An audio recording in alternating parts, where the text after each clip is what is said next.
그리스도는 곧 진리, 길, 생명이십니다.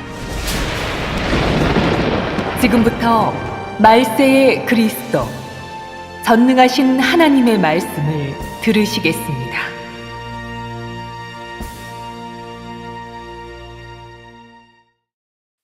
하나님의 역사, 하나님의 성품과 하나님 자신. 2. 욥 본인에 관하여.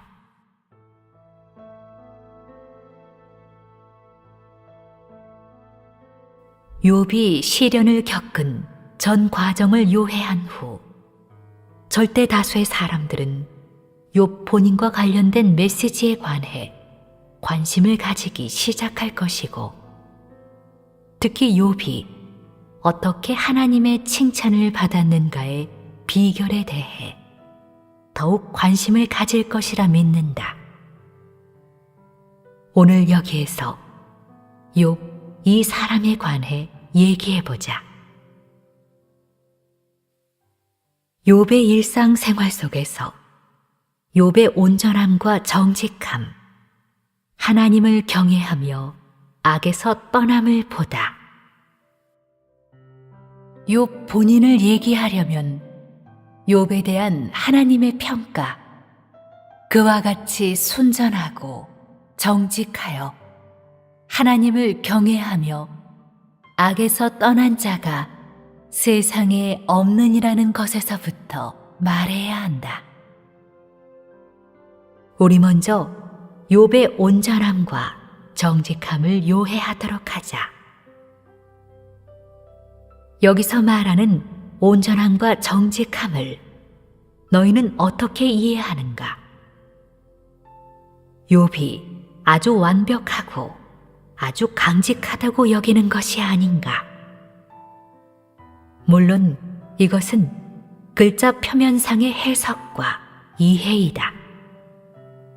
진정 욥 본인을 요해하려면 현실 생활을 벗어나서는 안 되며, 단지 글자 표면에서, 책에서, 도리상에서는 그 어떤 답도 찾지 못할 것이다. 우리 먼저 욥 이 사람의 일상생활이 어떠한지, 즉 그의 생활 속에 정상적인 표현이 어떠한지를 보고, 이런 것을 통해 욥의 생존 원칙과 그의 인생 목표를 요해하고, 욥 이 사람의 인성 품격과 그의 추구도 요해하도록 하자. 지금 성경 중 욥기 1장 3절의 마지막 구절을 보자. 이 사람은 동방 사람 중에 가장 훌륭한 자라. 이 말은 욥의 지위와 신분이 그 당시에 아주 높았음을 말한다. 여기서는 사람들에게 그가 동방 사람 중에서 가장 훌륭한 것이 그의 가산이 많기 때문인지, 아니면 그가 온전하고 정직하여 하나님을 경외하며 악에서 떠난 것 때문인지를 알려주지 않았다. 어쨌든 욥의 지위, 신분은 사람들의 총애를 받은 것인데, 이것은 성경에서 제시한 욥에 대한 사람들의 첫인상이다. 즉, 욥은 온전한 사람이고 하나님을 경외하며 악에서 떠난 사람이며, 그는 거대한 가산을 소유하고 있었고 존귀한 지위도 가지고 있었다는 것이다. 이런 생활 환경과 조건을 가지고 있는 정상적인 사람에게 있어서 그의 일상 음식, 생활의 질과 그의 각 방면의 사적인 생활은 절대 다수의 사람들이 주목하고 있는 것이었다. 그러므로 계속해서 성경의 다음 경문을 읽어봐야 한다. 욥기 1장 4절에서 5절. 그의 아들들이 자기 생일에 각각 자기의 집에서 잔치를 베풀고 그의 누이 3명도 청하여 함께 먹고 마시더라. 그들이 차례대로 잔치를 끝내면 욥이 그들을 불러다가 성결하게 하되 아침에 일어나서 그들의 명수대로 번제를 드렸으니 이는 욥이 말하기를 혹시 내 아들들이 죄를 범하여 마음으로 하나님을 욕되게 하였을까 함이라. 욥의 행위가 항상 이러하였더라. 이 경문에는 2가지 일이 기술되었다. 첫 번째 일은 욥의 자녀들이 늘 잔치를 베풀어 함께 먹고 마시는 것이고, 2번째 일은 욥이 항상 그의 자녀들을 염려하고 그들이 죄를 범하여 마음으로 하나님을 욕되게 할까 걱정했기 때문에 항상 번제를 드린 것이다. 이 2가지 일은 2 부류 사람의 서로 다른 생활 내용의 기술이다.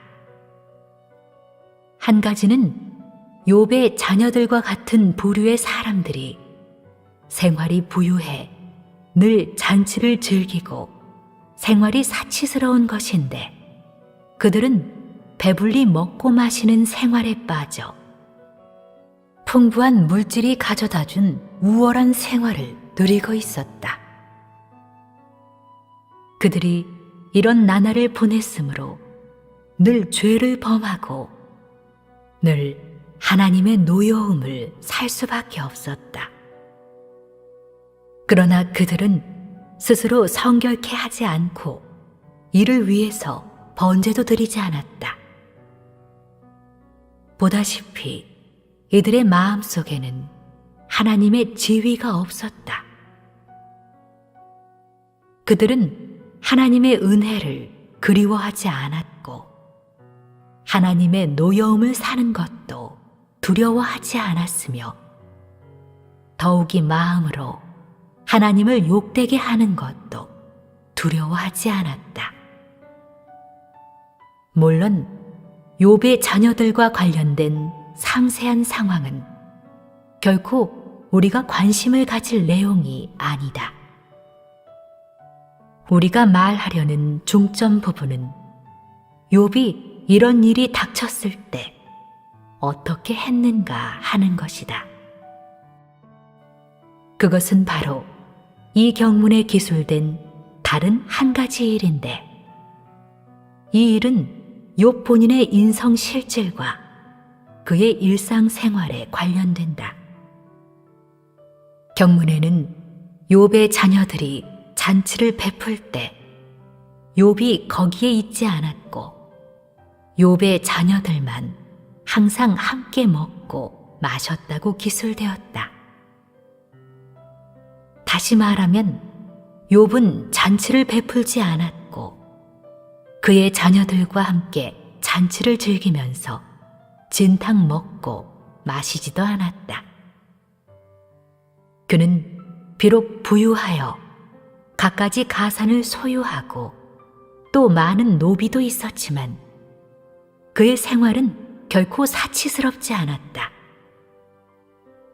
그는 부유함으로 인해 우월한 생활 환경 속에 빠져 있지 않았고 부유함으로 인해 육체의 누림을 탐하지 않았으며 부유함으로 인해 번제를 드리는 것도 잊지 않았고 더욱이 부유함으로 인해 마음속에서 점차적으로 하나님을 멀리하지도 않았다.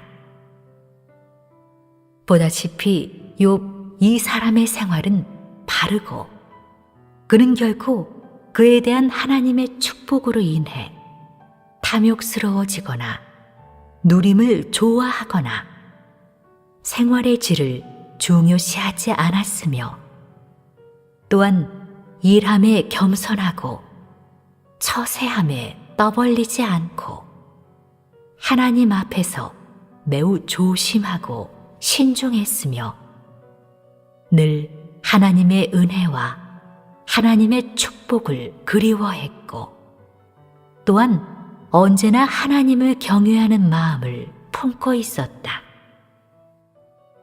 그의 일상생활에서 그는 항상 일찍 일어나 그의 자녀들을 위해 번제를 드렸다. 말하자면 욥은 자신이 하나님을 경외했을 뿐만 아니라 자녀들도 그와 마찬가지로 하나님을 경외하고 하나님의 노여움을 사는 일을 하지 말기를 바란 것이다. 즉, 욥의 마음속에서 풍부한 물자는 결코 그의 마음을 차지하지 못했고 그의 마음속에서의 하나님의 지위도 대체하지 못했다. 그가 평소에 행하는 것은 그의 자녀들을 위해서든지 아니면 그 자신을 위해서든지 모두 하나님을 경외하며 악에서 떠나는 것과 관련된다. 여호와 하나님에 대한 그의 경외는 말로만 그친 것이 아니라 실행으로 옮긴 것인데 일상생활의 세부적인 부분에서 표현되었다. 욥의 이런 실제 표현은 우리로 하여금 욥 이 사람의 성실함을 보게 하고 정의를 좋아하고 긍정적 사물을 좋아하는 욥의 실질을 보게 한다. 그가 늘 그의 자녀들을 불러다가 성결하게 했다는 뜻은 그가 그의 자녀들의 행위를 동의하지도 않고 칭찬하지도 않았으며 마음속으로 싫어하고 마음속으로 그들의 죄를 정했다는 것이다. 그는 자녀들의 행위가 여호와 하나님이 기뻐하지 않는 것임을 확신했다. 그러므로 그는 늘 자녀들에게 여호와 하나님 앞에 와서 죄를 자백하라고 했던 것이다. 욥의 이 행위는 또 우리로 하여금 욥의 인성의 다른 한 면을 보게 하는데 그것은 바로 그가 여태껏 늘 죄를 범하고 하나님의 노여움을 사는 그 사람들과 동행하지 않았고 그들을 멀리하고 피한 것이다. 설령 이들이 욥의 자녀일지라도 그는 결코 그들과의 혈연 관계로 인해 그의 사람됨의 원칙을 버리지 않았고 또한 감정으로 인해 그들의 죄행을 놔두지 않았고 그들에게 죄를 자백하여 여호와 하나님의 관용을 얻으라고 권유했으며 또한 그들에게 누림을 탐냄으로 인해 하나님을 욕되게 하지 말라고 경고했다. 욥이 사람을 대하는 원칙과 그가 하나님을 경외하며 악에서 떠나는 원칙은 갈라놓을 수 없는 것이다. 그는 하나님이 연락하는 것을 좋아하고 하나님이 싫어하는 것을 혐오하였으며 마음으로 하나님을 경외하는 사람을 좋아하고 악한 일을 행하고 하나님의 노여움을 사는 일을 행하는 사람을 혐오했다. 그의 애증은 그의 일상생활 속에서 표현되었는데 이것이 바로 하나님의 안중에 보여진 욥의 정직함이다. 물론 이것도 우리가 요해해야 하는 일상생활 속에서 사람을 대하고 사물을 접하는 욥의 진실한 인성의 유로와 살아냄에 관한 것이다. 시련 속에서의 욥의 인성 표현. 시련 속에서의 욥의 온전함과 정직함, 하나님을 경외하며 악에서 떠남을 요해. 이상 우리가 말한 것은 모두 욥이 시험을 겪기 전에 일상생활에서 표현해낸 인성의 각 방면인데, 욥의 이 각 방면의 표현이 사람에게 욥의 정직함, 하나님을 경외하며 악에서 떠남에 대해 초보적인 인식과 요해가 있게 하고, 물론 초보적인 확신도 있게 하리라 믿는다. 내가 초보적이라고 말하는 까닭은 절대 다수의 사람들이 욥 이 사람의 인성 품격과 하나님께 순복하고 하나님을 경외하는 도에 대한 그의 추구 정도에 대해 아직 확실히 요해한 것이 아니기 때문이다. 다시 말해서 절대 다수의 사람들은 성경에서 요해하게 된 주신 이도 여호와시요 거두신 이도 여호와시오니 여호와의 이름이 찬송을 받으실지니이다. 우리가 하나님께 복을 받았은즉 화도 받지 아니하겠느냐라고 욥이 한 이 두 마디의 말에서 욥에 대해 좋은 인상이 조금 있는 것 외에는 결코 더 깊은 요해는 없다는 것이다. 그러므로 우리는 욥이 하나님의 시련을 받을 때 그의 인성의 살아냄이 어떠했는지를 요해하는 것이 아주 필요하다. 이래야 욥 이 사람의 진정한 인성을 각 사람에게 완전하게 보여줄 수 있다. 욥이 가산을 빼앗기고 자녀들이 목숨을 잃고 종들이 살해당한 이런 소식을 들은 후 욥의 반응은 이러했다. 욥기 1장 20절. 욥이 일어나 겉옷을 찢고 머리털을 밀고 땅에 엎드려 예배하며. 이 말에는 이런 한 가지 사실이 기술되어 있다.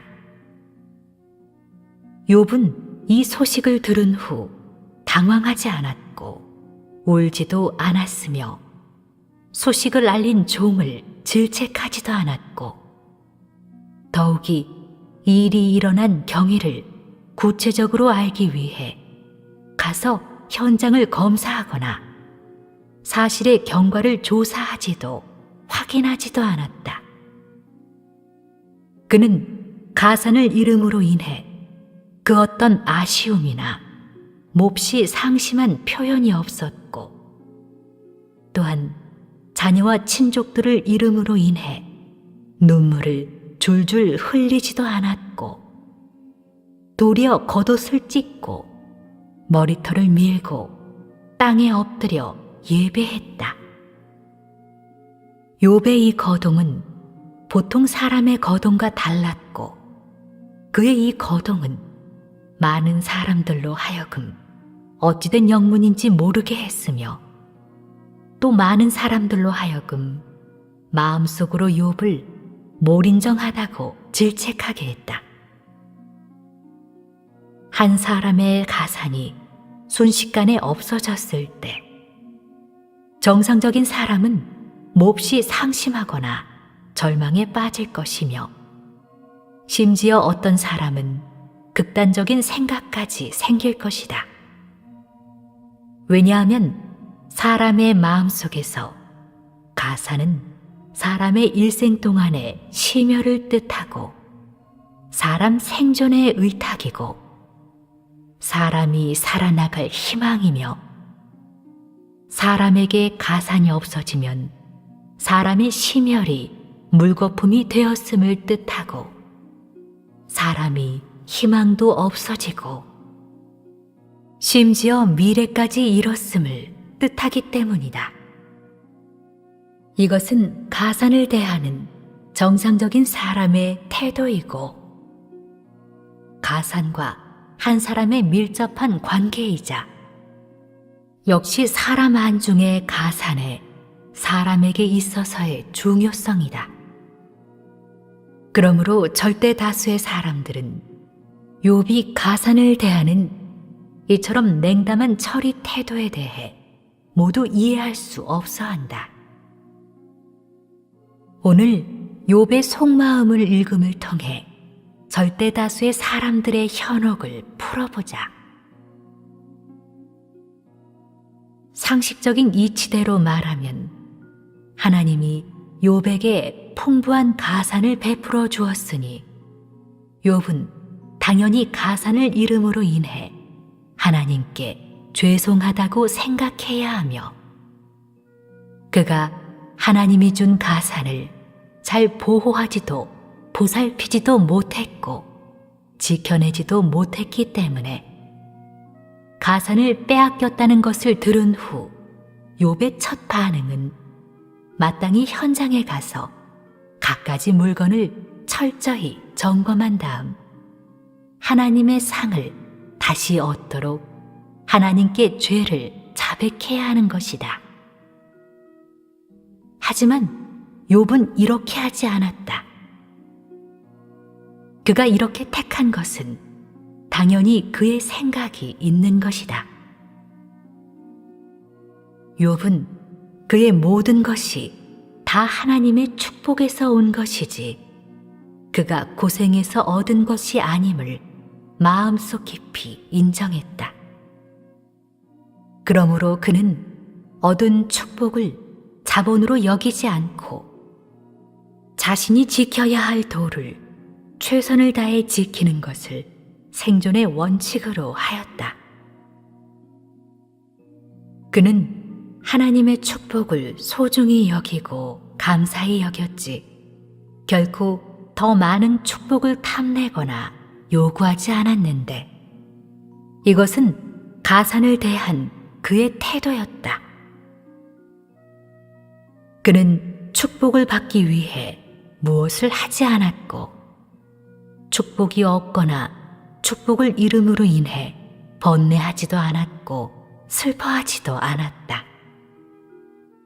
그는 하나님의 축복으로 말미암아 기뻐서 날뛰거나 너무 흥분하여 모든 것을 잊은 것도 아니고 늘 축복을 누림으로 말미암아 하나님의 도를 소홀히 하거나 하나님의 은혜를 잊지도 않았다. 욥이 가산을 대한 태도는 사람으로 하여금 욥 이 사람의 진실한 인성의 유로를 보게 한다. 첫째, 욥은 탐욕스러운 사람이 아니며 물질 생활에 대한 그의 요구 표준은 매우 낮은 것이다. 둘째, 욥은 여태껏 하나님이 그의 손에서 그의 모든 것을 빼앗아 갈까봐 걱정하지도 않고 두려워하지도 않았는데 이것이 하나님에 대한 그의 마음속에서의 순복의 태도이다. 즉, 하나님이 언제 거두어 가든 혹은 하나님이 거두어 가든 거두어 가지 않든 그는 요구가 없었고 원망도 없었으며 이유도 묻지 않고 하나님의 안배에 순복하기만을 구했다. 셋째, 욥은 여태껏 그의 가산이 자신이 고생해서 얻어온 것이라고 여기지 않고 하나님이 베풀어 준 것이라고 여겼는데 이것은 하나님에 대한 그의 믿음이다. 즉, 욥의 신심을 가리킨다. 욥에 대한 이상 세 가지 개수를 통해 욥 이 사람의 인성과 평소의 진실한 추구가 아주 분명하지 않은가? 욥이 가산을 잃었을 때 이처럼 냉정하게 표현할 수 있었던 것은 욥에게 이런 인성이 있고 이런 추구가 있는 것과 갈라놓을 수 없는 것이다. 바로 그의 평소의 추구로 말미암아 그에게 하나님의 시련 속에서 주신 이도 여호와시요 거두신 이도 여호와시오니 여호와의 이름이 찬송을 받으실지니이다 라는 이런 말을 할 분량과 믿음이 있게 한 것이다. 그의 이 한마디 말은 일조일석에 얻어온 것이 아니고 그가 갑자기 기발한 생각이 나서 꾸며낸 것도 아니라 그의 다년간의 인생 경력에서 본 것이고 얻어온 것이다. 하나님의 축복만 구하고 오히려 하나님이 거두어가는 것을 두려워하고 혐오하고 원망하는 모든 사람에 비하면 욥의 손복은 아주 실제적이지 않은가? 하나님의 존재만 믿고 오히려 하나님이 모든 것을 주재하는 것을 전혀 믿지 않는 모든 사람에 비하면 욥은 아주 성실하고 정직하지 않은가? 욥의 이성. 욥의 실제 경력과 그의 정직하고 성실한 인성은 욥으로 하여금 가산과 자녀들을 잃었을 때 가장 이성적인 판단과 가장 이성적인 선택을 하게 했다. 그의 이런 이성적인 선택은 그의 평소의 추구와 평소에 인식한 하나님의 행사와 갈라놓을 수 없는 것이다. 욥의 성실은 그로 하여금 만물이 다 여호와의 수중에 주재되고 있음을 믿을 수 있게 했으며 그의 믿음은 그로 하여금 여호와 하나님이 만물을 주재하는 사실을 인식하게 했으며 그의 인식은 그로 하여금 여호와 하나님의 주재와 안배에 순복하기를 원하게 하고 순복할 수 있게 했으며 그의 순복은 그로 하여금 더욱더 진실로 여호와 하나님을 경외하게 했다. 그의 경외는 그로 하여금 더욱더 실제적으로 악에서 떠나게 했다. 나중에 욥은 하나님을 경외하며 악에서 떠남으로 말미암아 온전하게 되었으며 그의 온전함은 그에게 지혜가 있게 했고 또한 그를 가장 이성 있는 사람이 되게 했다. 이성이 있다는 것을 어떻게 이해하는가?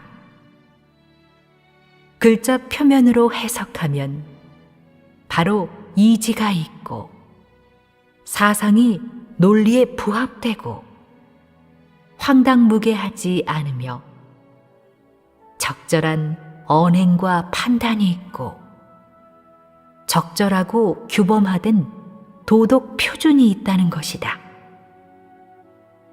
하지만 욥의 이성이 있다는 것에 대해서는 이런 간단한 해석이 아니다. 여기에서 욥을 가장 이성 있는 사람이라고 했는데 그의 인성과 하나님 앞에서의 그의 표현과 관계된다. 욥은 성실한 사람이기 때문에 하나님의 주재를 믿을 수 있었고 순복할 수도 있었는데 이것이 그로 하여금 남이 얻지 못한 인식을 얻게 했다. 이런 인식은 그로 하여금 닥친 일을 더 정확하게 분별하고 판단하고 정의할 수 있게 했다. 그리하여 그로 하여금 해야 할 것과 지켜야 할 것을 더 정확하게, 더 현명하게 선택할 수 있게 했다.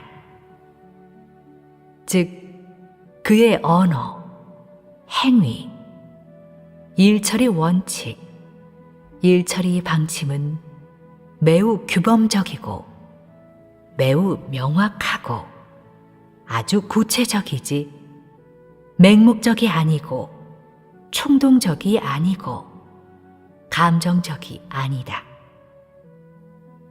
그는 어떤 일이 닥치면 어떻게 대해야 할지를 알고 있었고 여러 가지 복잡한 사건의 관계를 어떻게 균형되게 하고 어떻게 처리해야 할지를 알고 있었으며 지켜야 할 도를 어떻게 지켜야 하는지도 알고 있었고 더욱이 여호와 하나님의 배품과 거둠을 어떻게 대해야 하는지도 알고 있었다. 이것이 바로 욥의 이성이다. 바로 욥이 이런 이성을 구비했기 때문에 그는 재산을 잃고 자녀들을 잃었을 때 주신 이도 여호와시요 거두신 이도 여호와시오니 여호와의 이름이 찬송을 받으실지니이다 라는 이런 말을 할 수 있었다. 욥에게 몸에 극통이 임하고 친구들의 만류가 임하고 죽음이 임했을 때 욥의 실제적 표현은 또 욥, 이 사람의 진실한 면을 각 사람에게 나타냈다. 욥의 근본, 진실하고 손박하고 허위적이지 않다. 욥기 2장 7절에서 8절을 보자. 사탄이 이에 여호와 앞에서 물러가서 욥을 쳐서 그의 발바닥에서 정수리까지 종기가 나게 한지라. 욥이 제 가운데 앉아서 질그릇 조각을 가져다가 몸을 긁고 있더니 이것은 욥의 몸에 종기가 난 다음 어떻게 표현했는가 하는 한 단락의 묘사이다. 그 시각 욥은 제 가운데 앉아 몸의 아픔을 참고 있었는데 누구도 그를 치료해 주지 않았고 누구도 그를 도와 몸의 아픔을 경감시켜 주지 않았으며 그가 스스로 질그릇 조각으로 종기의 상처 표면을 긁었다. 겉으로 보면 이것은 단지 욥이 고통받는 기간의 한 장면에 불과하여 욥 본인의 인성과 하나님에 대한 경외와 관계가 없는 것 같다. 왜냐하면 욥이 이 기간에 결코 그 어떤 말로도 그때의 심정과 그의 관점을 표명하지 않았기 때문이다. 하지만 욥의 거동과 그의 표현은 여전히 그의 인성의 진실한 유로이다. 앞에 1장의 기술에서 우리는 욥은 동방 사람 중에 가장 훌륭한 자라는 것을 보았다. 하지만 2장의 이 장면에서는 우리로 하여금 동방 사람 중에 가장 훌륭한 이 사람이 뜻밖의 제 가운데 앉아서 질그릇 조각을 가져다가 몸을 긁고 있는 것을 보게 했다. 이 앞뒤의 두 묘사는 선명한 대비를 이루고 있지 않는가? 이 대비는 우리로 하여금 욥의 근본적인 모습을 보게 한다. 욥은 비록 신분과 지위가 대단했지만 여태껏 그의 신분과 지위를 소중히 여기지 않았고 마음에 두지도 않았다. 그는 사람이 그의 신분을 어떻게 대하는지를 마음에 두지 않았고 그의 모든 행위와 표현이 그의 신분에 어떤 부정적인 영향을 초래할 것인가의 여부도 마음에 두지 않았다. 그는 지위의 복을 탐내지 않았고 지위와 신분이 가져다준 후광을 누리지도 않았으며 단지 여호와 하나님 안중에서 그의 가치와 삶의 의의가 무엇인가만 마음에 두었다. 욥의 근본적인 모습은 바로 욥, 이 사람의 실질이다. 즉, 그는 명리를 좋아하지 않았고 명리를 위해 살지 않았으며 그는 진실하고 순박하고 허위적이지 않았다. 욥은 애증이 분명했다. 욥과 아내의 대화에서 욥의 다른 한 방면의 인성을 또 모두에게 보여준다. 욥기 2장 9절에서 10절. 그의 아내가 그에게 이르되 당신이 그래도 자기의 온전함을 굳게 지키느냐? 하나님을 욕하고 죽으라. 그가 이르되 그대의 말이 한 어리석은 여자의 말 같도다. 우리가 하나님께 복을 받았은즉 화도 받지 아니하겠느냐 하고. 욥의 아내는 욥이 그토록 고통받는 것을 보고 욥에게 권고하여 욥을 고통에서 벗어나도록 도와주려고 했다. 하지만 아내의 호의는 결코 욥의 찬사를 얻지 못하고 도리어 욥을 노하게 했다. 왜냐하면 그녀가 여호와 하나님에 대한 욥의 믿음과 순복을 부인한 동시에 여호와 하나님의 존재도 부인했기 때문이다. 이것은 욥이 용인할 수 없는 것이었다. 그것은 그가 자신이 하나님을 대적하는 일을 하는 것을 전혀 용납하지 않았고 자신이 하나님의 마음을 아프게 하는 일을 하는 것도 용납하지 않았기 때문이다. 하물며 다른 사람이야 더 말할 나위 있겠는가? 그가 어찌 다른 사람이 하나님을 모독하고 하나님에 대해 모욕하는 말을 하는 것을 보고 전혀 무관심할 수 있겠는가? 그래서 그는 아내를 어리석은 여자라고 했다. 욥이 아내를 대한 태도에는 노기와 혐오를 띠고 있었고 질책과 훈계도 띠고 있었는데 이것이 바로 애증이 분명한 그의 인성의 자연적 유로이자 역시 그의 정직한 인성의 진실한 표현이다. 욥은 정의감이 있는 사람이다. 그의 정의감은 그로 하여금 사악한 기품과 조류를 혐오하게 했고 황당무계한 논리와 그릇된 주장, 괴상한 논조나 터무니없는 이론을 혐오하고 정죄하고 버리게 했으며 또한 그로 하여금 무사람에게 버림받는 상황에서도 여전히 자신의 정확한 원칙과 입장을 꿋꿋이 지키게 했다. 욥의 선함과 진실함. 욥의 여러 가지 표현에서 모두 욥, 이 사람의 인성 유로를 볼 수 있다면 욥이 입을 열어 자기의 생일을 저주한 이 일에서는 또 욥의 어떤 인성을 볼 수 있는가? 이것이 바로 내가 교통하려는 다음 화제이다.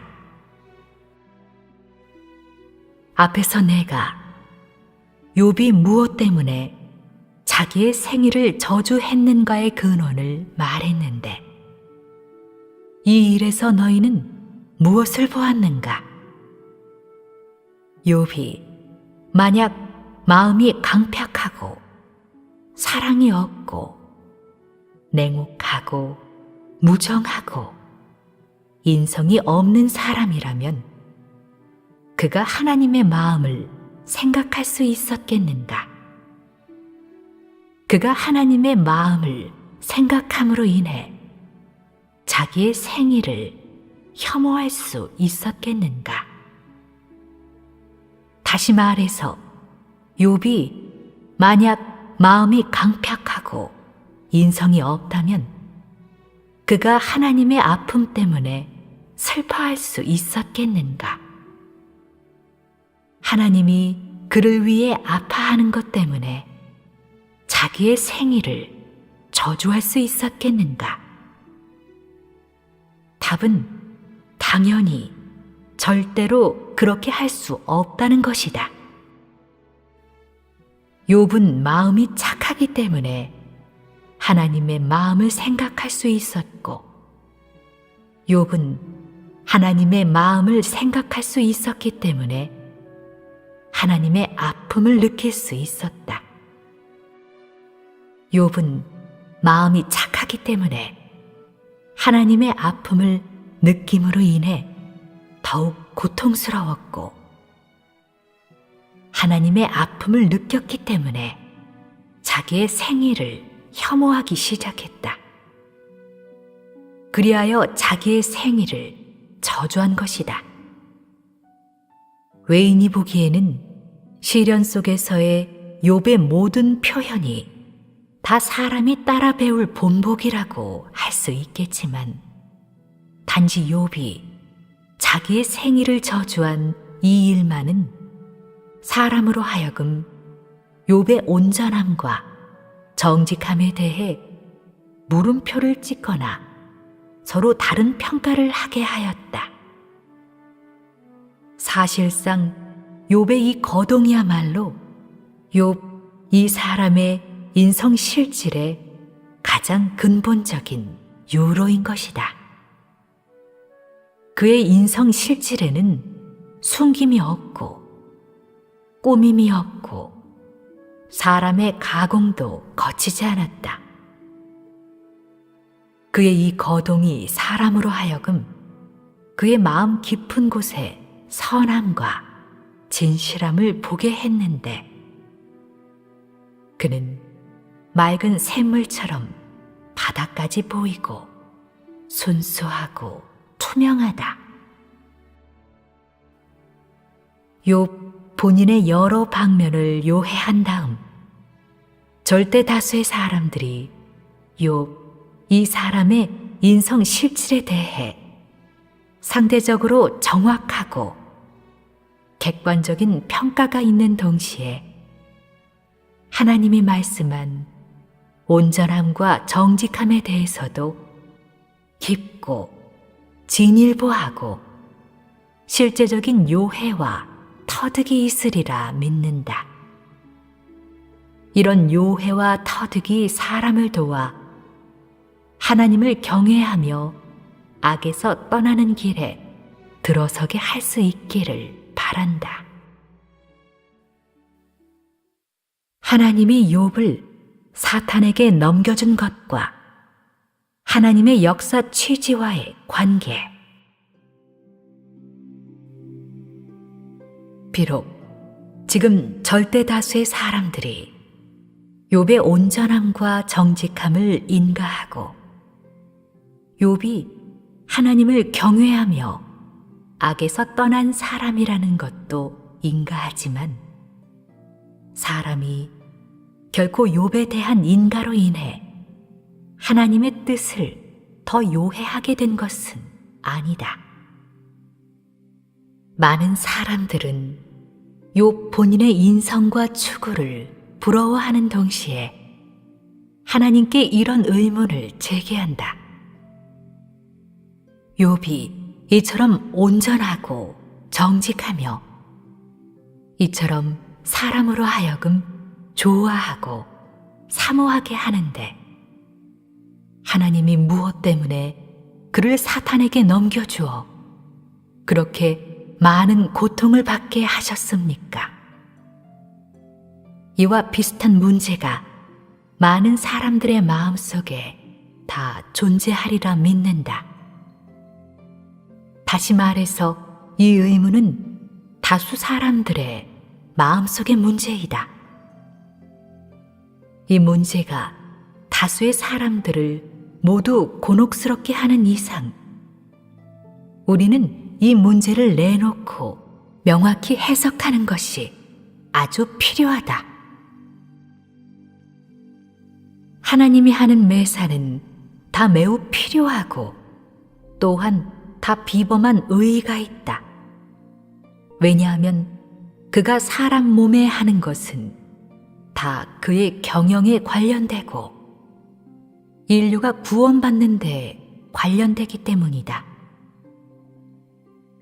물론 욥이 하나님 안중에 온전하고 정직한 사람일지라도 하나님이 욥의 몸에 한 사역도 예외가 아니다. 즉 하나님이 어떻게 하든지 어떤 방식으로 하든지 어떤 것을 대가로 하든지 어떤 것을 목표로 하든지 그가 하는 일의 취지는 불변하다는 것이다. 이 취지는 바로 하나님의 말씀, 하나님의 요구, 사람에 대한 하나님의 뜻을 사람 안에 만드는 것이다. 즉, 하나님이 여기는 모든 긍정적인 사물을 다 하나님의 절차에 따라 사람 안에 만들어 사람으로 하여금 하나님의 마음을 깨닫고 하나님의 실질을 깨닫고 요해하게 하며 또한 사람으로 하여금 하나님의 주제와 안배에 순복할 수 있게 하여 하나님을 경외하며 악에서 떠나는 데에 달하게 하는 것이다. 이것이 하나님이 하는 일의 한 방면의 취지이다. 다른 한 방면으로는 사탄이 하나님 역사 중에 안받침물이고 효력품이기 때문에 사람은 늘 사탄에게 넘겨지는 것이다. 하나님은 이런 방식으로서 사람으로 하여금 사탄의 시험과 공격에서 사탄의 사악함, 추함, 비열함을 보게 하고 이로써 사탄을 혐오하고 부정적 사물에 대해 어느 정도 인식이 있고 어느 정도 분별이 있게 한다. 이 과정에서 사람으로 하여금 점차적으로 사탄의 통제에서 벗어나고 사탄의 참소와 방해와 공격에서 벗어나게 하는데 사람이 하나님의 말씀에 의해 하나님에 대한 인식과 순복에 의해 하나님에 대한 믿음과 경외에 의해 완전히 사탄의 공격을 이겨내고 사탄의 참소를 이겨내는 데에 도달하면 사람은 철저히 사탄의 권세 아래에서 구출될 수 있다. 사람이 구출될 수 있는 것은 사탄이 실패를 선고함을 뜻하고 그 사람이 더는 사탄의 먹잇감이 아니고 더는 사탄이 삼키려는 대상이 아니라 사탄이 포기한 대상임을 뜻한다. 왜냐하면 이런 사람은 정직하고 하나님에 대해 믿음이 있고 순복이 있고 경외가 있으며 사탄과 철저히 결렬된 사람이기 때문이다. 이런 사람은 사탄을 부끄럽게 하고 사탄을 간담이 서늘케 하고 또한 사탄을 철저히 실패하게 한다. 하나님을 따르는 그의 믿음과 하나님에 대한 순복과 경외가 사탄을 물리쳐 사탄으로 하여금 그에 대해 철저히 손을 떼게 하는데, 이런 사람이야말로 하나님이 진정 얻은 사람이다. 이것이 바로 하나님이 사람을 구원하는 최종 목표이다. 하나님을 따르는 각 사람마다 만약 구원을 받으려면, 만약 하나님께 완전히 얻어지려면 반드시 사탄에게서 오는 크고 작은 시험과 공격에 직면해야 한다. 여기에서 걸어나와 완전히 사탄을 이길 수 있는 사람은 바로 구원받은 사람이다. 다시 말해서 하나님의 구원을 받은 사람은 여러 번 하나님의 시련을 겪고 사탄의 무수한 시험과 공격을 겪은 사람이며, 하나님의 구원을 받은 사람은 하나님의 뜻을 깨닫고 하나님의 요구를 깨닫고 하나님의 주제와 안배에 순복할 수 있고, 사탄의 시험 속에서 하나님을 경외하며 악에서 떠나는 도를 저버리지 않는 사람이며, 하나님의 구원을 받은 사람은 성실하고 선하고 애증이 분명하고 정의감이 있고 이성이 있어 하나님을 생각할 수 있고 하나님의 모든 것을 보호할 수 있는 사람이다.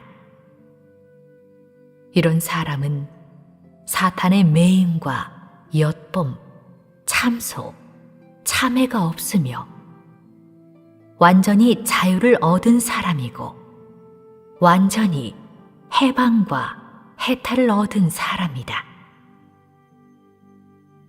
욥이 바로 이런 자유인이었는데, 이것도 하나님이 무엇 때문에 욥을 사탄에게 넘겨주려 하였는가 하는 의의가 있는 부분이다. 욥이 비록 직접 사탄의 참회를 겪었지만 그는 영원한 자유와 해방을 얻었고 영원히 사탄에게 패배되지 않고 사탄의 참회와 참소를 받지 않고 아무런 근심 걱정도 우려도 없이 하나님의 얼굴빛 속에서 살 수 있고 그에 대한 하나님의 축복 속에서 살 수 있는 그런 권리를 얻었다. 이 권리는 누구도 박탈할 수 없고 누구도 파괴할 수 없고 누구도 차지할 수 없다. 이 권리는 욥이 스스로 자신의 믿음과 의지력과 하나님에 대한 순복과 경외에 의해 바꿔온 것이다. 그는 그의 생명을 대가로 땅에서 행복하고 즐겁게 살고 하나의 진정한 피조물로서 땅에서 당연하게 조물주를 경배하는 아무런 방해도 없는 자격과 권리를 얻었는데, 이것도 욥이 시험을 겪은 후에 최대의 성과이다. 사람이 구원받기 전에 사람의 생활은 늘 사탄에게 방해받고 심지어 사탄에게 통제받기까지 한다. 다시 말해서 구원받지 못한 사람은 사탄에게 구금된 사람이고 자유가 없는 사람이며 사탄의 손에서 풀려나지 못하고 하나님을 경배할 자격과 권리가 없는 사람이며 사탄에게 끊임없이 뒤쫓기고 가차없이 맹타당하는 사람이다. 이런 사람은 행복이라고는 말할 여지가 없고 정상적인 생존 자격이라고는 말할 여지가 없으며 존엄이라고는 더욱 말할 여지도 없다. 사람이 혼자 나서서 사탄과 싸우고 하나님에 대한 너의 믿음과 하나님에 대한 순복과 하나님에 대한 경외를 무기로 하여 사탄과 결사전을 벌이고 철저히 사탄을 물리쳐 사탄으로 하여금 너를 보기만 하면 피하게 하고 너를 보기만 하면 간단히 선을 캐야만 사탄이 철저히 너에 대한 공격과 참소를 포기할 것이다. 그때면 너는 구출되어 자유인이 되는 것이다. 만일 너에게 사탄과 철저히 결렬할 결심만이 있고 사탄을 물리칠 유리한 무기를 갖추지 못했다면 너의 처지는 여전히 매우 위험하다.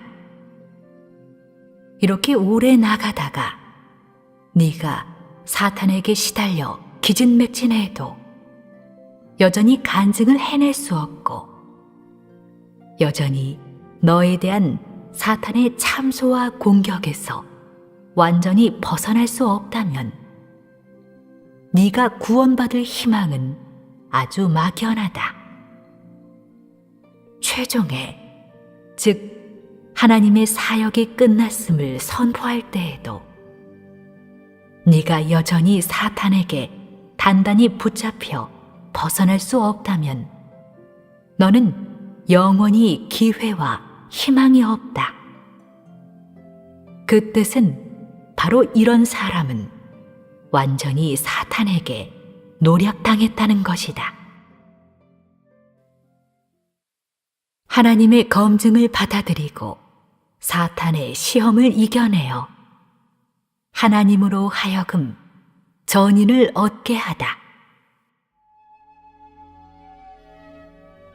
사람에 대한 하나님의 장기적인 공급과 부축의 사역 기간에 하나님은 그의 뜻과 그의 요구를 일일이 사람에게 알려주고 하나님의 행사와 하나님의 성품과 하나님의 소유 소시도 사람에게 나타내 보여주는데 목적은 사람에게 분량을 장비하게 하고 사람으로 하여금 하나님을 따르는 기간에 하나님에게서 각 방면의 진리를 얻게 하기 위한 것이다.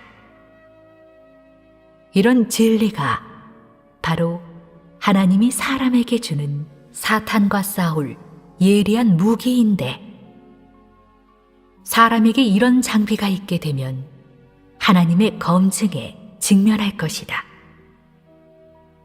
하나님의 검증에는 여러 가지 방식과 여러 가지의 경로가 있지만 매 하나의 경로와 방식은 다 하나님의 원수, 사탄으로 하여금 협력하게 해야 한다. 다시 말하면 하나님은 사람에게 사탄과 싸울 예리한 무기를 준 후 사람을 사탄에게 넘겨주어 사탄으로 하여금 사람의 분량을 검증하게 하려는 것이다. 만약 사람이 사탄이 배치한 진영에서 빠져나오고 사탄의 포위 공격에서 살아서 빠져나온다면 이번 검증을 통과한 것이다. 만일 사람이 사탄의 진영에서 빠져나오지 못하고 사탄에게 항복한다면 사람은 검증을 통과하지 못한 것이다.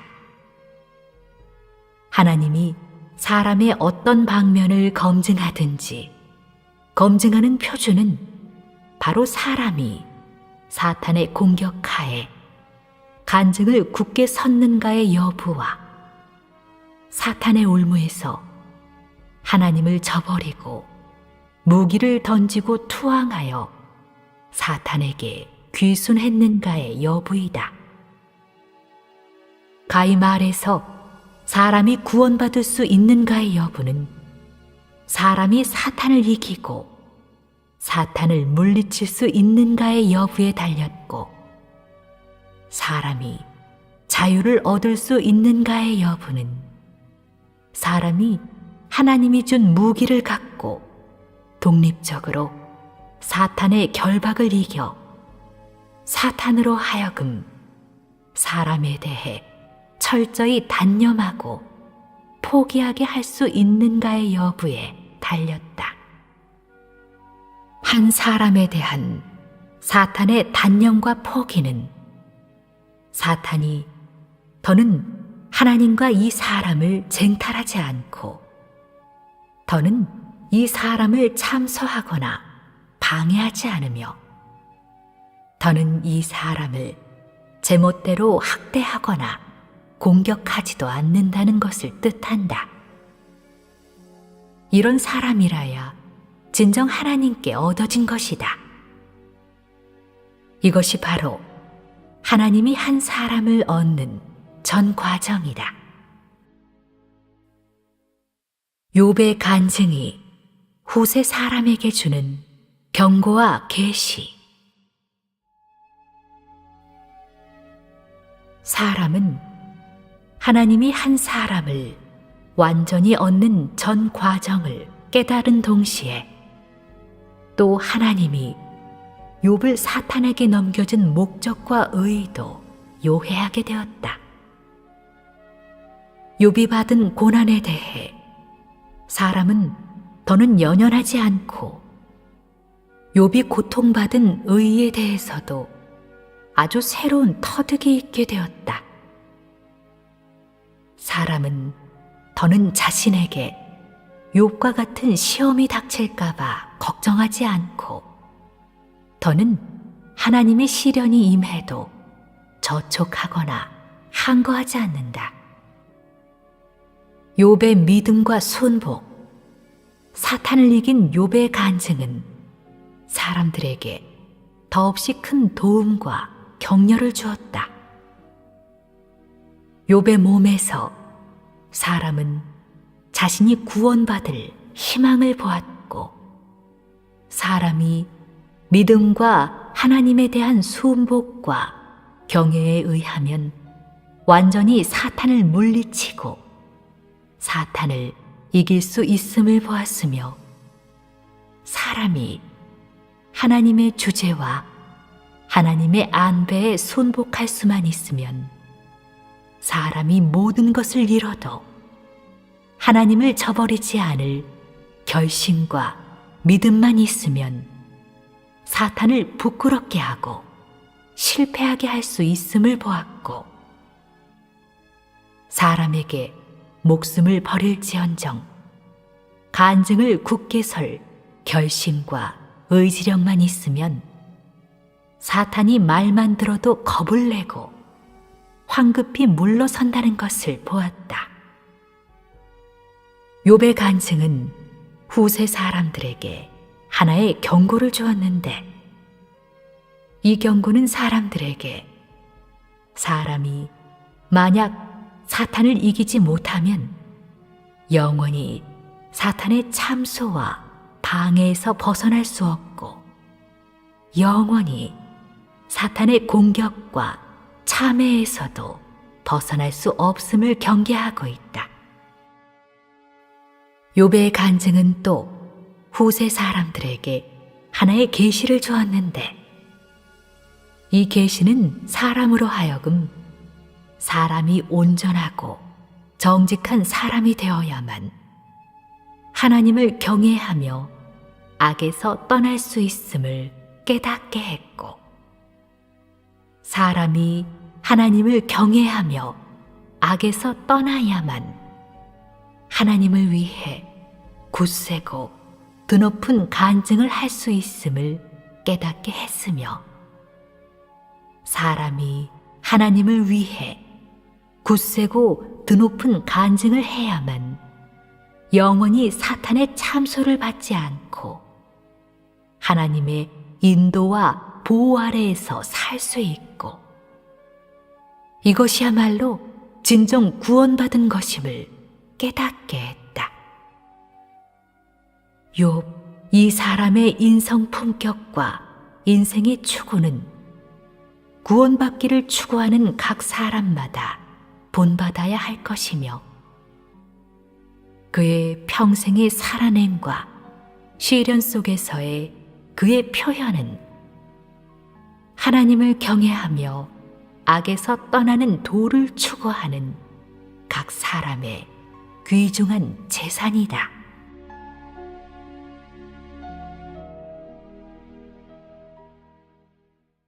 속에서 욥의 온전함과 정직함, 하나님을 경외하며 악에서 떠남을 보다. 욥 본인을 얘기하려면 욥에 대한 하나님의 평가, 그와 같이 순전하고 정직하여 하나님을 경외하며 악에서 떠난 자가 세상에 없느니라는 것에서부터 말해야 한다. 우리 먼저 욥의 온전함과 정직함을 요해하도록 하자.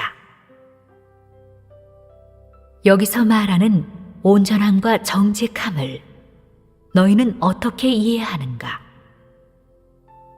욥이 아주 완벽하고 아주 강직하다고 여기는 것이 아닌가? 물론 이것은 글자 표면상의 해석과 이해이다. 진정 욥 본인을 요해하려면 현실 생활을 벗어나서는 안 되며, 단지 글자 표면에서, 책에서, 도리상에서는 그 어떤 답도 찾지 못할 것이다. 우리 먼저 욥 이 사람의 일상생활이 어떠한지, 즉 그의 생활 속에 정상적인 표현이 어떠한지를 보고, 이런 것을 통해 욥의 생존 원칙과 그의 인생 목표를 요해하고, 욥 이 사람의 인성 품격과 그의 추구도 요해하도록 하자. 지금 성경 중 욥기 1장 3절의 마지막 구절을 보자. 이 사람은 동방 사람 중에 가장 훌륭한 자라. 이 말은 욥의 지위와 신분이 그 당시에 아주 높았음을 말한다. 여기서는 사람들에게 그가 동방 사람 중에서 가장 훌륭한 것이 그의 가산이 많기 때문인지, 아니면 그가 온전하고 정직하여 하나님을 경외하며 악에서 떠난 것 때문인지를 알려주지 않았다. 어쨌든 욥의 지위로 잔치를 끝내면 욥이 그들을 불러다가 성결하게 하되, 아침에 일어나서 그들의 명수대로 번제를 드렸으니, 이는 욥이 말하기를 혹시 내 아들들이 죄를 범하여 마음으로 하나님을 욕되게 하였을까 함이라.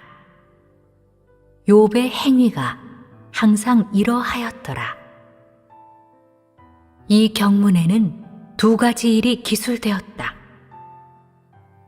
첫 번째 일은 욥의 자녀들이 늘 잔치를 베풀어 함께 먹고 마시는 것이고, 두 번째 일은 욥이 항상 그의 자녀들을 염려하고 그들이 죄를 범하여 마음으로 하나님을 욕되게 할까 걱정했기 때문에 항상 번제를 드린 것이다. 이 두 가지 일은 두 부류 사람의 서로 다른 생활 내용의 기술이다. 한 가지는 욥의 자녀들과 같은 부류의 사람들이 그리스도는 곧 진리, 길, 생명이십니다. 지금부터 말세의 그리스도, 전능하신 하나님의 말씀을 들으시겠습니다.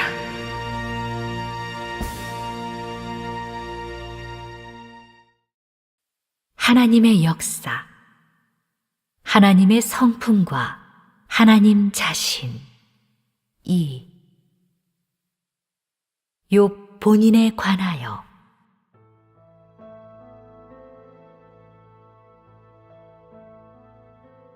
욥이 시련을 겪은 전 과정을 요해한 후 절대 다수의 사람들은 욥 본인과 관련된 메시지에 관해 관심을 가지기 시작할 것이고, 특히 욥이 어떻게 하나님의 칭찬을 받았는가의 비결에 대해 더욱 관심을 가질 것이라 믿는다. 오늘 여기에서 욥 이 사람에 관해 얘기해보자. 욥의 일상생활 신분은 사람들의 총애를 받은 것인데, 이것은 성경에서 제시한 욥에 대한 사람들의 첫인상이다.